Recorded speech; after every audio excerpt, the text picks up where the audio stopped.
Israel হবে এই বিশ্বের নেতৃস্থানীয় রাষ্ট্র, এটাতে কোনো ডাউট নাই, সে হবেই এবং অলরেডি সে হয়ে গেছে।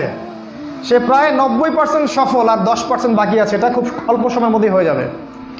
কারণ আমাদের দুর্বলতা আছে যে আমরা যে আপোষে কাদা ছোটাছুটিতে ব্যস্ত ছিলাম, আমরা হালুয়া রুটি খাচ্ছিলাম, এই সময়টুকুর মধ্যে ও প্রচণ্ড শক্তিশালী হয়ে গেছে।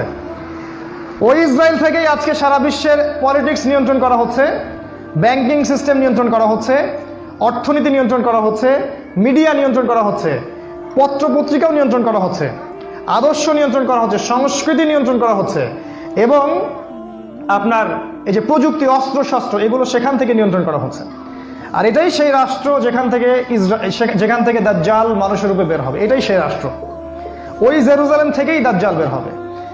এই শক্তিশালী হয়ে গেল আমাদের চোখের সামনেই, কিন্তু আমরা কিছু করতে পারলাম না। এই যখন শক্তিশালী হয়ে গেছে, তখন সামনে একটা মহাযুদ্ধ লঞ্চ করবে, যেখানে 80টা দেশ পৃথিবীর একত্রিত হয়ে যাবে এবং প্রত্যেকটা দেশের আন্ডারে থাকবে 12,000 করে সৈন্য।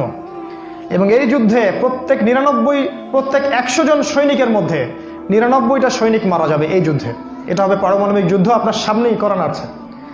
এরা যে স্বপ্ন দেখায় ভিশন 20, 30, 50, 100, এগুলো সব বোগাস। এতদিন পর্যন্ত এই ওয়ার্ল্ড আর সার্ভাইভ করবে বলে আমরা মনে করি না। আল্লাহু আ'লাম বিসওয়াব, আল্লাহ পাক ভালো জানেন। আমাদের রিসার্চ হচ্ছে এতদিন পর্যন্ত ওয়ার্ল্ড সার্ভাইভ নাও করতে পারে, না করার সম্ভাবনা 95%। এই মালহামার পরে ইমামুল মাহদী আসবেন শেষের দিকে, এবং তিনি মুসলিমদের হাল ধরবেন এবং প্রচুর সংখ্যক মুসলিম এই যুদ্ধে মারা যাবে।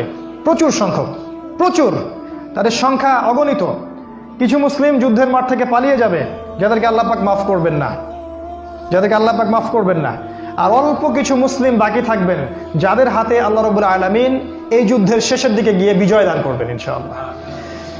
এবং আমাদের খোরাসান থেকেও একটা বাহিনী যাবে, যারা জেরুজালেম পর্যন্ত পৌঁছে যাবে, ইমামুল মাহদীর সাথে যোগ দিবে। পৃথিবীর কোনো শক্তি, নবীজি বলেছেন, পৃথিবীর কোনো শক্তি তাদের পথে বাধা হয়ে দাঁড়াতে পারবে না। তিনি বলেছেন, তোমরা যদি হামাগুড়ি দিয়ে হয় বা বরফের উপর স্ক্রল করেও হয়, তোমরা যদি ওদেরকে পেয়ে যাও তাহলে তাদের সাথে যুক্ত হইও। এটা নসিহত নবী সাল্লাল্লাহু আলাইহি ওয়াসাল্লামের। এটা আসবে সামনের এই সময়টা। এই মালহামার পরে যখন মুসলিমরা আবারও বিজয়ের আসনে আসবে, তখন মুসলিমরা জয় করবে কনস্ট্যান্টিনোপল বা তুরস্কের ইস্তাম্বুল। এটা এখন নেটোর হাতে চলে গেছে, এটা আবারও মুসলিমদের হাতে চলে আসবে। তারপর ঘোষণা করা হবে যে মাসিহুদ দাজ্জাল মানুষের রূপে বের হয়েছে। কোথায়? ওই জেরুজালেমে। তখন মুসলিমরা সেখানে ছুটবে। দাজ্জালের বাহিনীর সাথে মুসলিমদের ব্যাপক ফাইট হবে, কিন্তু মুসলিমরা তাদের সাথে পেরে উঠবে না। কেন পেরে উঠবে না? কারণ আল্লাহ পাক দাজ্জালকে এজন্য এভাবেই সৃষ্টি করেছেন। সে একটা পরীক্ষা, একটা ফিতনা। তার হাতে আল্লাহ পাক প্রচুর ক্ষমতা দিবেন। সে বৃষ্টি বর্ষণ করতে পারবে, সে প্রযুক্তি নিয়ন্ত্রণ করবে, সে আকাশ নিয়ন্ত্রণ করবে, সে প্রত্যেকটা শহরে প্রবেশ করবে, প্রতিটা শহরে সে খুব দ্রুত ফ্লাই করতে পারবে। তার হাতে খাবারের মজুদ থাকবে, মানুষকে দুর্ভিক্ষের মধ্যে সে ফেলে দিবে। যারা তার আনুগত্য করবে সে তাদেরকে খাবার দিবে, মানে ইকোনমিক প্রোগ্রেস দিবে। যারা ওকে অনুসরণ করবে সে তাদেরকে সোনা রূপা দিয়ে দিবে। যারা ওকে অস্বীকার করবে সে তাদেরকে দুর্ভিক্ষ দিবে, মেরে ফেলবে।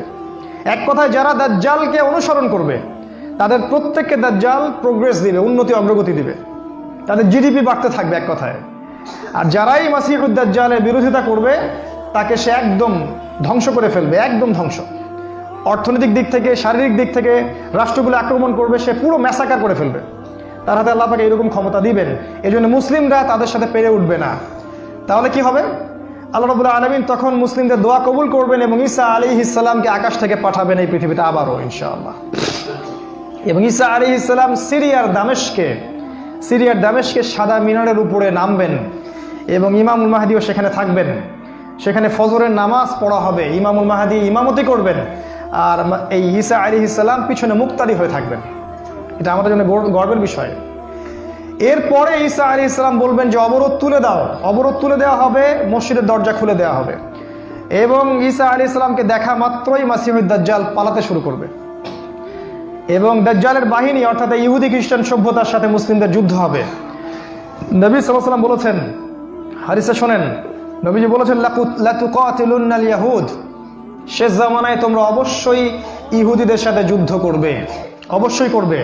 এমনকি কোনো ইহুদি যদি পাথরের পিছনে লুকায়, তখন সেই পাথর কথা বলবে, ইয়া মুসলিম ইন্না ওয়ারা আল ইয়াহুদ তাআলাউ ফাকতুলহু, হে মুসলিম আমার পিছনে একজন ইহুদি আছে, আসো তাকে হত্যা করে যাও। এটা পাথর পর্যন্ত কথা বলবে। ফিলিস্তিনের বাবে লুদ নামক জায়গায় দাজ্জালকে হত্যা করা হবে। ওই বাবে লুদটা ইন্টারনেটে গিয়ে দেখবেন, সেখানে ইসরায়েলের বিমানবন্দর তৈরি করা আছে এখন, এই বাবে লুদেই এখনই তৈরি করা আছে।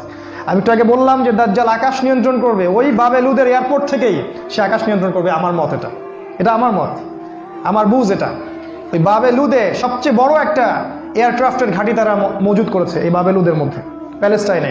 আর ওই জায়গায় ঈসা আলাইহিস সালাম এই মাসিহুদ দাজ্জালকে হত্যা করবে। এরপরে ঈসা আলাইহিস সালাম জেরুজালেম থেকে ইমামুল মাহদিকে সাথে নিয়ে পুরো বিশ্বে ইসলামী খেলাফা বাস্তবায়ন করবে। পুরো বিশ্বে নবীজি বলেছেন, একটা পাকা বাড়ি একটা কাঁচা বাড়িও বাদ থাকবে না যেখানে ইসলামের কালিমা লা ইলাহা ইল্লাল্লাহ প্রবেশ করবে না। একটা কাঁচা বাড়ি একটা পাকা বাড়িও বাদ থাকবে না। এরপরে ঈসা আলাইহিস সালাম 40 বছর এই পৃথিবীতে ইসলামী খেলাফা বাস্তবায়ন করবেন। নবীজি বলেছেন, পৃথিবীতে কোনো জুলুম থাকবে না, কোনো রকমের অন্যায় পাপাচার থাকবে না। বাঘে এবং হরিণে এক ঘাটে পানি খাবে, কেউ কারো প্রতি কোনো অবিচার করবে না। এক একটা ফল হবে বিশাল বিশাল, আল্লাহ পাক বরকতের দরজা সব খুলে দিবেন।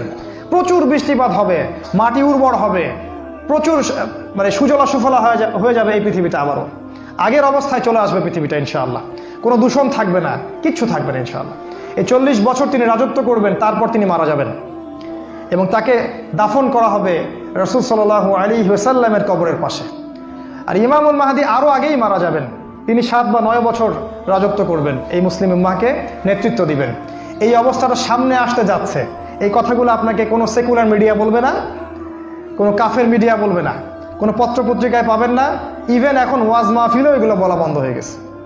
এই কথাটা আমি কেন বললাম, শুধু এত যে বড় একটা কথা আমি বললাম, এত ডিটেলস বললাম, এটার কারণ একটাই, যাতে আপনি হীনমন্যতায় না ভোগেন। কারণ সামনের যে বিজয়ের সময়টা, সেটা আমাদের বিজয়ের সময়। কোনো সন্দেহ নাই যে এই সময়টা অবশ্যই আসবে, কারণ প্রিয় নবী মুহাম্মদ সাল্লাল্লাহু আলাইহি ওয়াসাল্লাম তার পবিত্র জাবান এটা বলে গেছে। আমাদের নবী সাল্লাল্লাহু আলাইহি ওয়াসাল্লাম তার অলৌকিক পবিত্র জাবান এটা বলে গেছেন। কোনো শক্তি নাই পৃথিবীর এই কথাকে উল্টে দিতে পারে ইনশাআল্লাহ তাআলা। অতএব এখন যে দেখছেন এই যে সেকুলারদের দাপট, এই যে কাফেরদের দাপট, নাস্তিকদের দাপট, মুরতাদদের দাপট, একদম সব ওদের হাতে। অর্থনীতি, রাজনীতি, এভরি সিঙ্গেল সেক্টর ওরা কন্ট্রোল করছে। এর কিচ্ছু অবশিষ্ট থাকবে না ইনশাআল্লাহ তাআলা। ওরা যতই চেষ্টা করে নিক না কেন, তারা ইসলামের এই অপ্রতিরোধ্য গতিটা ঠেকাতে পারবে না ইনশাআল্লাহু আযজা ওয়া জাল্লা।